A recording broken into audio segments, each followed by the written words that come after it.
I'm Samantha Martin, and you're listening to Beyond the Melody, the podcast. Welcome to Beyond the Melody.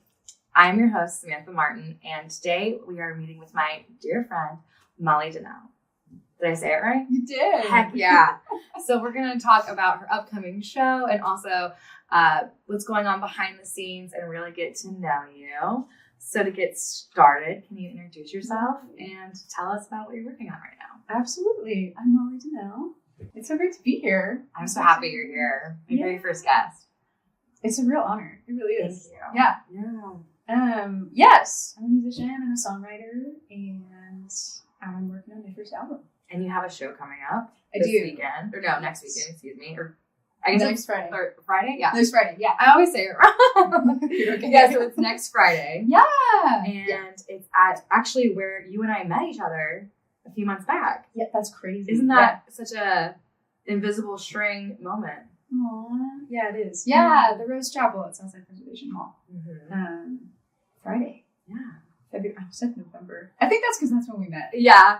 Friday, November 21st. No, February 21st. That's the day. Yeah, it'll be fun. It is. I haven't played like a show with a whole band of like all original material before, so yeah, it's a new venture. I'm very excited. I'm excited for you. And it's your first full band show. Yeah. And what have you been doing to prepare for that? A lot of emails. Mm. A lot of emails. Any like major snafus so far? Nothing really. I think. Yeah, I mean, obviously, like putting a band together and making sure I know what songs I'm wanting to play and making sure they have the information for the songs and all of that kind of stuff that you would assume you would put together. But lots of like promotional kind of. It's been new in that regard. Yeah. I've promoted shows before, but I haven't been like, okay, let's like get a graphic design. Yeah. And, like, maybe try like make some stickers and stuff like that. So I don't know. It's been interesting for sure. Yeah. Yeah. So when getting a band together, are you pulling people that you know have helped you with previous albums, or yeah. Well, more like people I've met around here and have played with, and you kind of just meet folks that you connect with and want to have around and play with, and I'm really excited. It's going to be a fun band. So yeah, that's awesome. Yeah. So who is your inspiration? Who do you kind of pull from or reference from as you're writing or performing? Yeah. I always struggle with this, and I know people are going to ask. Do you want to know? I can tell you what vibe I got when I first heard Yeah, I'd be intrigued. I got a big Nora Jones vibe. Yeah. And it's probably because you play some Nora Jones, but even just like the way you talk through certain songs, it's very Nora. That's cool. I've gotten that a couple of times. And I grew up listening to Nora. Yeah. My parents, my mom especially, really loves Nora Jones. And she's from around here. She's from Grapevine. No way. Yeah. I did not know that. Yeah, and I think she went to a school out in Dallas, which is fun. So it's like, I didn't know that until recently. But definitely, there's some Nora in there. I didn't sing until I was like 20.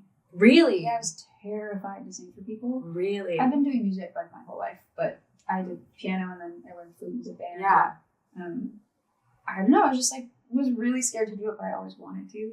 I feel like it comes out of you. I'm not gonna say effortlessly because I'm sure there's a lot of work that goes behind it, but it does feel like it flows in a pretty natural way. Oh, that's kind. I mean, I think definitely like learning music. Those skills kind of apply, like the way you learn to like play melody and like express things. Like it applies across the board, I think, with different instruments and voice and stuff. But no, it's been a real journey since then. I didn't start doing that until I like started writing songs, and then I was like, well, I'm writing my own song. I sing them. But I always wanted to do it. I would like go in my room and hide and like, sing in Montana. So tell me about your first performance. First ever as a singer? Yeah. Well, my first ever performance as a singer, I was in middle school. Okay, so this is not true. I sang in one choir when I was in middle school. No, I mean like solo. Like, solo? Like you're playing the guitar, singing a song for people. I don't know if I remember. The most memorable one, I think, I wasn't even playing guitar. I had someone else play the guitar for me. Mm-hmm. But I met some songwriters when I was 19, and one of them helped me write my first song, and we put on a performance for our like community. It was like a community night kind of thing. And that was cool. I had never done that before. That's like the most memorable one. Was it like, okay, you sing your first song, right? It's over. Yeah. The pause before the applaud. I mean, how did that feel? Did it feel really rewarding? Yeah. Yeah. Definitely. It's different to receive that for something that you wrote, and for people to be celebrating that with you. Like, oh, I see you as a musician, as a performer, but I like see your story, like the story you just told, and like people connecting with that was, it helped me. Yeah. I feel like that's something I would I mean, I'm not a performer. I mean, not musically at least. And so I feel like that's something I would really feel. It sounds intoxicating. Or I see performances and I look around and I just think, oh my gosh. Yeah. That is such a crazy feeling. I think like I like it for the shared like vulnerability piece.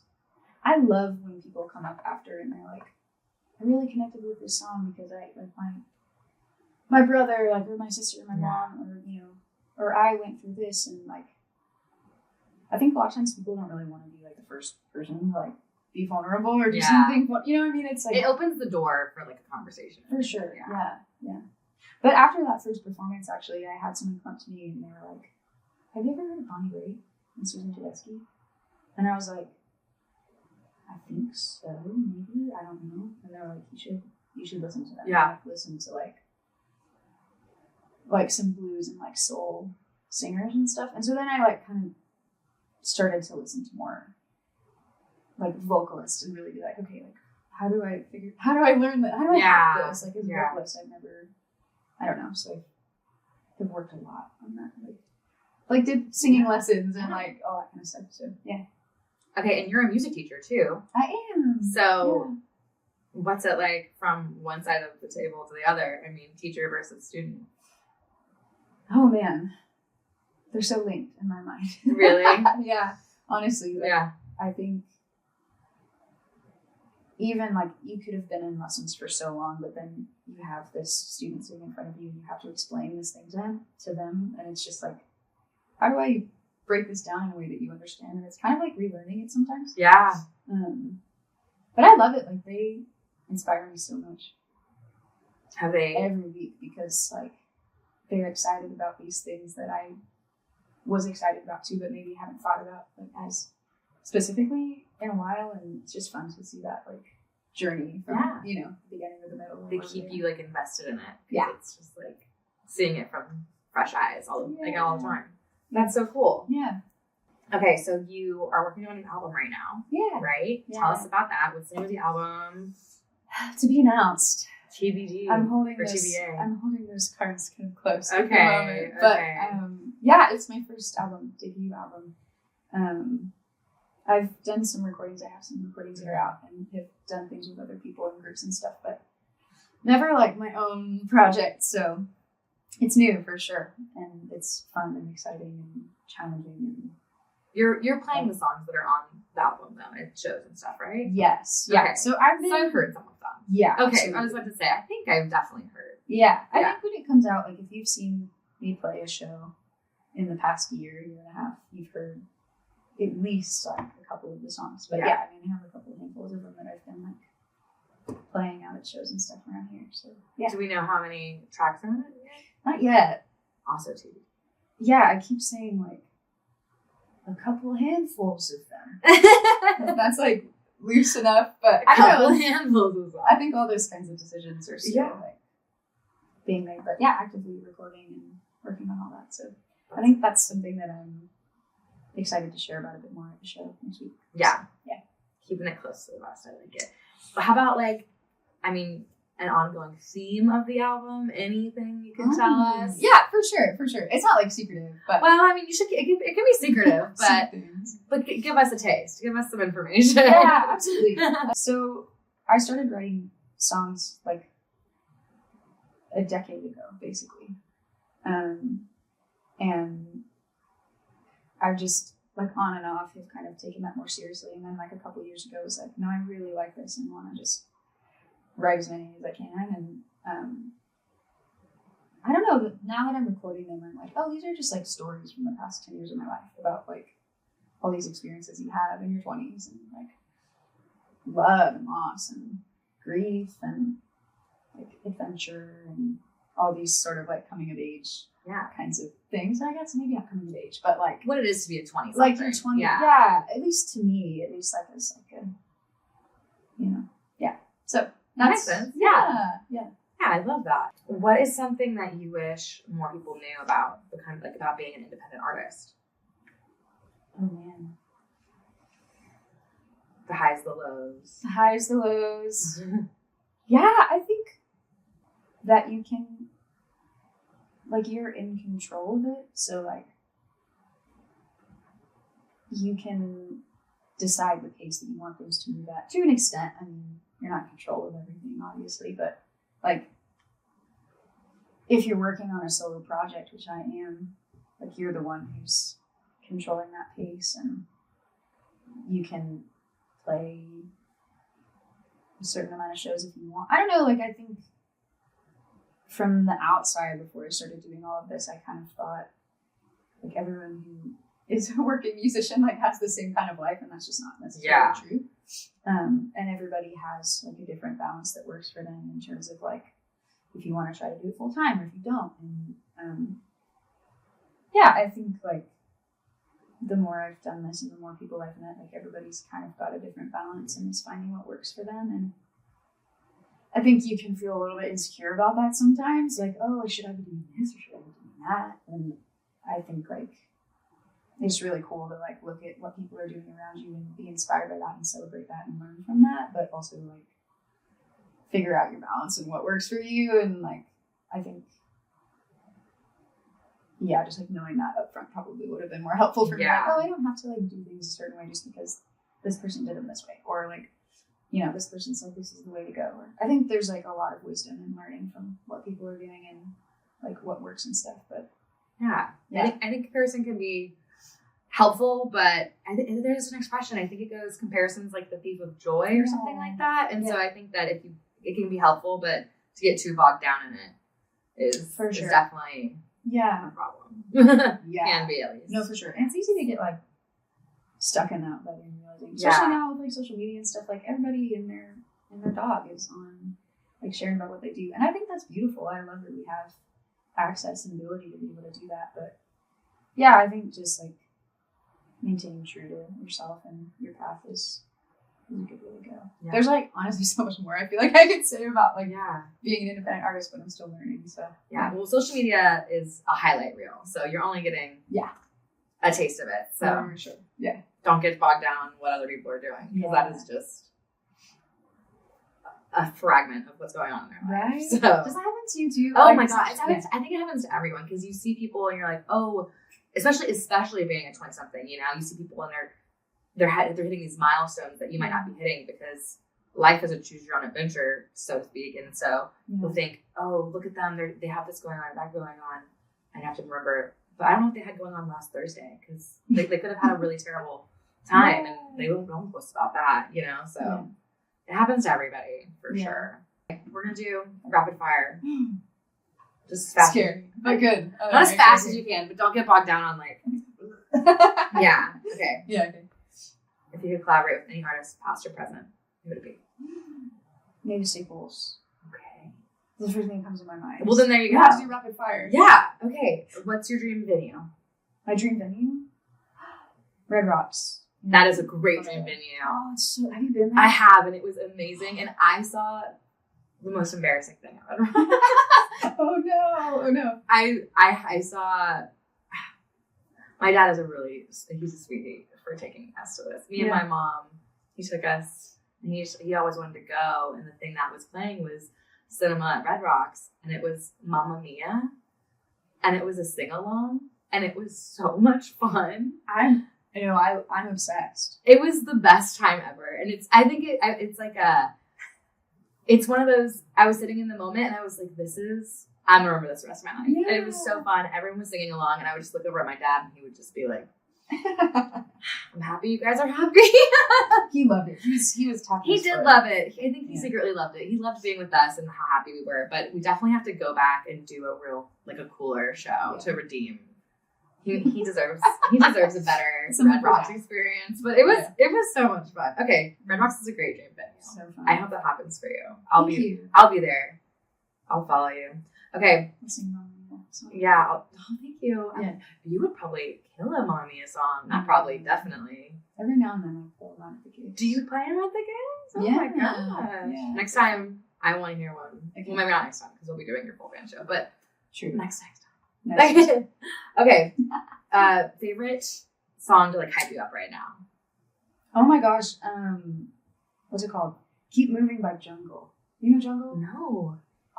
They have such good like dance music. Not dance, like I don't know. They have good I'll go listen to it. Yeah. I'll add it in the show notes for the people too. Okay. Yeah. Go to gas station snack. Go to gas station. Just like tortilla chips. Solid. Yeah. Mine's those sour belts. Freaking love those. Oh my god, they're my favorite. Okay. Good call. Worst fashion trend you've ever participated in? Oh gosh. I don't know. I know there are. The thing about this is though, like the ones that I'd be like, that was crazy. They've come back around now. Like the early 2000s stuff that I was like, I would never do that again. I'm like seeing people. I'm like, I don't know. I haven't seen anyone in gauchos in a while still. 2000s came back, but the gauchos stayed dead. Honestly, yeah. Maybe. The gauchos stayed dead. Yeah. Wait, what about you? Am I allowed to rapid fire? Yeah, you can ask me questions. Okay. Ooh. It actually is very hard. Right? But a lot come to mind, and they are bad. Though. Yeah. Like, I used to wear a lot of eyeliner. That was bad. I could never hack that. I definitely had friends who did the, like, emo phase. Yeah. And I tried it, but very much in the privacy of my own home. I didn't walk around like that. I don't think anyone would let me. You know what? It would be a fun party to be like, for that to be the theme. Oh, that would be a fun party. I remember people were wearing tails back then too. Like, I mean, I guess people still do, but yeah, to school, I was like, oh, yeah. wearing something great. Yeah. Oh, you know what mine is? I had bright red hair. Yes, I'll add a picture. It's embarrassing. I had bright red hair, and it wasn't actually all that embarrassing. But looking back, I'm like, girl, who hurt you? We always do that. Though. You had no reason to be that chaotic. I bet it was cool. It wasn't, but thank you for thinking it was cool. Yeah. Okay, I want to do real life or chaos. Okay, that's real the life. next. Yes, Jeez. I want to know, or not real life. No, sorry, not real life. Oh, sorry, I misspoke. I misspoke. Real life chaos, not or. Real life chaos. Okay. I mean, real life or chaos. Both things are true. no. Yeah. Real life chaos. Real life chaos. Okay. Okay. Big one. As a fellow Bangs girly, confidence or chaos? Were you in a crisis? I wasn't in a crisis. I wasn't in a crisis. I just needed a change. I get that. You know what I mean? Do you feel cute now? I mean, it's definitely changed. I think you're cute. I think you should feel cute. Thank you. I remember. I think I might have been when I did mine in a bit of a crisis. Okay. But it gave me a lot of confidence. So it was a good. Yeah. It was a good move. Yeah. They say, and I thought about it for like years. Yeah. And my friend was like, she always said, "Don't do it when you're sad. It will not be good if you do it when you're sad. You have to do it when you're okay." Here's my take. Okay. On that. It gives you something else to hyperfixate on. So true. You know, like especially if it's bangs, because like you have to like think about your hair just differently. Yeah. So I say, if you're sad, I mean, yeah, why for it. Why I think sometimes the bangs do cause the chaos. Getting ready Yeah. and trying to figure out your bangs is, whew. It's a whole And thing. sometimes they're fighting you, but that's okay. That's what spray bottles are invented for. Okay, worst thing that ever happened to you on stage. Oh my gosh, on stage. I thought the question was just maybe worst thing. Worst thing that ever happened. Like, No, that would be so. I'm unprepared to answer this She's question. like, don't ask me that. This right now. You asked me. That's too heavy now. Just on stage, because that's gotta be semi-light, right? Oh, or yeah. funny. Worst thing to happen on stage has got to be something funny. Hopefully.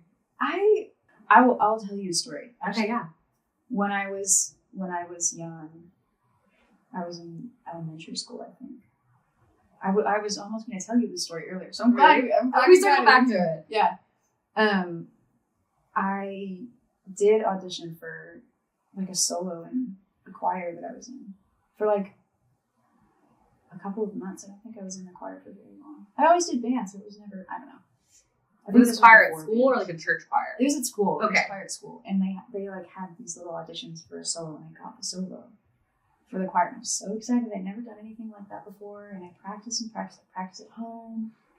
And then the time came for the performance. It was for like 4th grade graduation or something like, really sweet. Oh my gosh. And I like stepped up to the microphone to sing the solo, and they started playing, and I couldn't. Oh no. I couldn't do it at all. I just stood there. And it was like, it's like this whole verse that you have to sing by yourself. And I could not do it. And they had to like stop. I feel like they probably should have just kept going and been like, she's not going to sing it, and we'll just bring the choir in and it'll be fine. But did they give you another opportunity to sing it? They did, but I couldn't. I turned around and faced away from the crowd. I was so scared. I had so much stage fright that I sang it, but I like faced away from everybody. Yeah. I don't mean like that's not terrible, but it would definitely stick with you though. I didn't, and then do you think again for years? Do you think it's why you didn't sing again for? I don't think it's why. 16 years, or not 16. For how long? I mean, quite 12 years or something like that. I think like I definitely had a lot of like nerves and like stage fright, and definitely like performance. Even like when I have like band concerts and stuff, I just would get really, really nervous. So I think that was there already. Yeah. I think that performance probably didn't help very much. Do you think that, like, do you have any of that now? Like, before you... Oh, yeah. Yeah? Oh, for sure. Yeah. I mean, it's gotten so much easier. I think 2 things have happened. Like, I've learned a lot about, like, nerves and anxiety in my own life, and have done, like, work just, like, outside of performing on that specifically in my life, which helps in performing, because then you're like, oh, well, I've like worked through these like skills and tools that I can use when I'm feeling this way. But I think also just like kind of like immersion therapy, probably like the more you perform, the more you learn how to like deal with the nerves and feel them. But yeah, I mean, I get, especially when there's like a new opportunity or something, I get pretty nervous. So yeah, it's still. Yeah. Do you have any like pre-show rituals to help you kind of shake that off? Shake off the nerves. Yeah, I mean, right now I do a lot of like driving to gigs, so I always like do my vocal warm-ups in the car. Yeah. And like I like to listen to music that just like makes me feel good and stuff before. And I don't know, I need like a grounding experience to just like be connected to like my brain and like my body, and make sure that's all like connected together. So I'm pretty chill. I don't have any like rituals. But just a mindful moment is. I think mindfulness probably. Yeah. Yeah, that's a good point. Because sometimes, I mean, again, not a performer, but like just for anything, I just am like connect to something within myself or on the earth, and just kind of take a breath and figure it out before you step into any type of stressful moment, whatever that may be. We're gonna play a game, and we're just gonna try to see who can stump each other. We're gonna play a game where we pick a genre, you can pick it, whatever it may be, and we're gonna hum that tune and see if you can guess the tune. Hum that tune. Okay, fun. But I mean, what genre do you want to do? There's Disney, pop, country, no rap, because I feel like you can't rap. I feel like you can't hum a rap and be, I don't know, rap that well. That's fair. What? Well, you should do pop. Okay. I feel like maybe that might both have a fair. Yeah, I feel like that's a good. Do you want to go first? You want me to go first? I can go first. You're gonna hum first? Yeah. Okay, go for it. Sure. Your humming's gonna be prettier than mine. I don't know about that. Okay. I'm ready. You ready? Yeah, I'm ready. Okay. No, I'm not ready. That's that me espresso. Yeah. Okay. Good. Okay. It is kind of hard, actually, when you like think about it. Okay.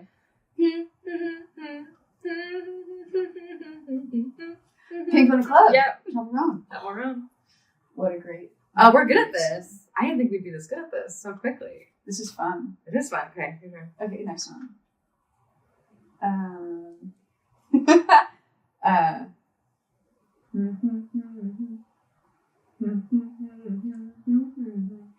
Dua Lipa. Is it Levitating? No. Nope. Next album or next. Oh, shoot. I don't It's Dua know, Lipa it might for be sure. two albums, dude.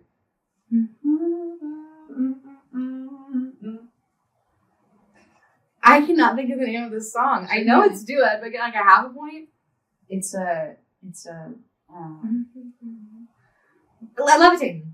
No, No. I already said that, didn't I? It's like I think he's like a magician. Well, the name of the Oh. I was confused. or like an illusionist artist, I guess. I don't know the correct. What's the name of the song? Houdini. Houdini. I forgot. Yeah, But it was Dua Lipa, right? I need to do some research about Houdini. Yeah. He was a magician. Yeah. Yeah. I guess, is magician offensive? Are they called illusionists now? I have no idea. I think I'm making things up. Okay. Oh, that's funny. So wait, did you stump me? Or I guess you did. I mean, Yeah. okay. I lose. Good game. Good game. Good game. Okay. So you're playing at Rose Chapel Hill. It's Rose Chapel. Rose Chapel. Yeah. Where did Hill come from? Southside Preservation Hall. Oh, Southside Preservation It's in Hall. there. Yeah. Yeah, it's somewhere. Yeah. But what are your other favorite places to play so far in Fort Worth? Ooh, fun. Because The we are- Post. The Post. I love the Post. The Post is awesome. Magnolia Wine Bar. It's like home base for me. Yes. You have a residency there, right? You play Yeah. Saturdays? Yeah. Yeah. Go check Really her good out people. at the, what is it? Wine bar? Yeah. You just left me. You just said it. Magnolia. Magnolia Wine Bar. Yeah. And then any other places there? Yeah, I mean it's fun to go through Cicada too. There's lots of like songwriter events and stuff. Do you do lots of home shows at all? Like Oh, like house shows? house shows? Yeah. I do love a house show. Yeah. I haven't done a ton of them, but I played one recently at Granite Shoals. Really lovely people and like really fun environment. Are the people at house shows more likely to come up to you and chat versus like Magnolia Wine Bar or the Post or whatever? Yeah, I mean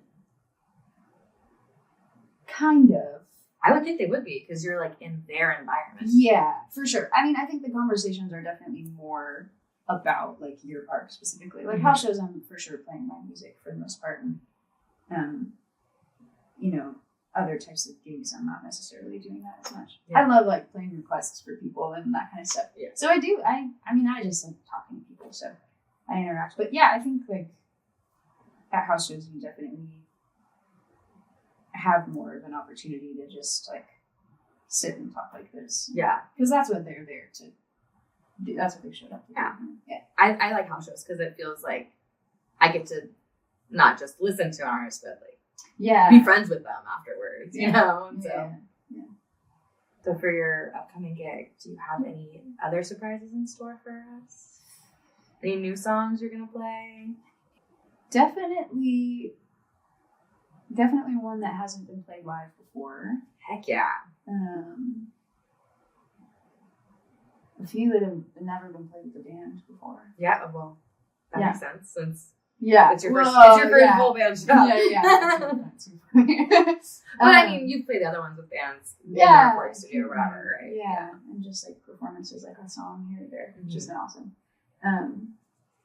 Yeah, some older stuff. Yeah. And Alpine Hollow are opening. Really, really wonderful local duo. They're opening at 7, so that'll be fun. But yeah, maybe a surprise or two. Yeah. Something in store. Yeah. So I want to ask you about your writing process. Sure. Have you done a lot of co-writing or do you kind of do it more on your own? I have done a lot of co-writing. Songwriting started as co-writing for me. Well, lyrically, I guess. When I was like in school, when I was in high school, I did like music theory class and stuff, and we did some like music, like part writing, like you know, on staff and stuff. So I guess like I tried my hand at writing like music, but not like lyrics. So that's always kind of been, I guess like music in general has been pretty like community oriented for me, especially like being a band kid and stuff. Yeah, and then I think once I realized I really enjoyed writing songs and wanted to kind of tell like more stories, and that kind of became like an outlet for me, I guess. Then I kind of like would just come home and be like, okay, I'm gonna write a song and write about this. And so it ebbs and flows for sure, but I love co-writing and collaborating. It's a fun space. Yeah. Yeah. So are you more the type to sit down with like some ideas that you have for, or you wake up at 3 a.m. and record a melody on your phone? Or that's a really good question. Yeah, I mean a bit of both. I think sometimes you do have to like chase the muse a little bit and be like, okay, I have this idea and I like really need to get this idea out, at least like to remember it for later when I have time to work on it. But I think like it's also really cool to just sit down and be like, I'm gonna write about this and not necessarily feel like inspired per se. And that's kind of maybe an interesting term to use, because what does it even mean to be inspired? But it's like not always this like mythical thing for me. I think like I've found a lot of like stability, and writing is kind of like more a utilitarian thing. You just like sit down and you're like, right, I'm gonna write about this and I'm gonna practice this writing skill, and even if that doesn't necessarily turn into like the song you want to play at your shows, like it helps you hone your craft really well. So just to practice the quality. Yeah, for sure. So do you pull like ideas for songs or stories all from your own life, or do you get them at all from like books or movies or friendships or anything like that? Yeah, oh man, all of the above, for sure. Good, because I've always thought I'll be watching a movie and I'm like, this would be a good song. Yeah, no, absolutely. Yeah, and definitely books and things I read, especially just like good writing or good poetry. I'm like, oh man, that description was so good. Like, I'm so inspired by that. I've like taken like quotes sometimes and tried to like build a song from that, or you know, but mostly like stories. I think I've focused a lot on personal stories just because that's kind of where this all. I never necessarily thought this would like turn in. I don't know. I just was like, I like this, and I'm gonna keep using this thing and see where it goes. And I enjoy it. But now the more I'm writing songs and the more I'm learning about like storytelling in songs and like folk music and stuff, I've just been really like, this is so cool. The tradition of this is so cool. And I think using the art form as a medium to like tell other people's stories and tell like communal stories and like just the history of that is really cool. So I'm excited to explore more of that, I think, as it progresses. But yeah. That's awesome. Yeah. So as someone I always will talk about something or be in the middle of a conversation with a musician or a friend or whatever, specifically my musician friends, and I'm like, ooh, you should write that into a song. Do you get that all the time, I'm sure? Does that drive you nuts? No, actually. Really? Because I feel sometimes I'm like, oh, I feel like I say that to every artist. I'm like, oh, this should be a song. You know? And they're like, everything should be a song. Yeah. I like it because, I mean, you can do with that whatever you want. Yeah. You can write a song, you don't have to write like, but I like when people share things like that because it helps me understand what they connect with. I think as a performer, that's like the songwriting piece is one thing, but then like to take that into a performance, and I mean, you can approach that in so many different ways, but like I really like connecting with an audience, and like I want you to talk back to me. I don't want to just be like singing at you all night. Like I want to know what you're thinking and what connects and what doesn't. And I don't know. I think it's like fun to hear what people want songs to be written about. Not that you have to write about that, but I think it's just like interesting data points as a performer and entertainer. So yeah. And maybe you'll take it home and play with it, and it'll be your favorite. Who knows? Yeah, you never know. Yeah. Can't be mad when someone is inspired and tells you to also be inspired. Yeah. Absolutely. Now if they demand it, that would be rude. But people don't do that. Hopefully. Yeah. Mollie, tell people where to find you. We have the show coming up, tell them about your upcoming projects, and just shamelessly plug yourself, please. Absolutely. I will be playing with a full band February 21st at the Rose Chapel at Southside Preservation Hall. Alpine Hollow are opening, and there's going to be a bar and some snacks. Actually, more than snacks. There's going to be tamales there. It's going to be awesome. And you can find me on all the socials. Yeah. And, At what? At Mollie Danel. Just my name. Oh, cool. Perfect. Yeah. I love it. Okay, well, check out Mollie. She also plays on Saturdays at Magnolia Wine Bar, which is so fun if you like wine and a soft, bluesy, There you go. fun night. I had It's fun a good night. time. It was a great time. Thank you guys so much for listening to Beyond the Melody and meeting my friend Mollie here. We loved having you on, and thank you so much for being my very first guest. Thank you. Thank you so much for having me. Yeah, it was a great time. All right, well, that's all for Beyond the Melody. Thank you.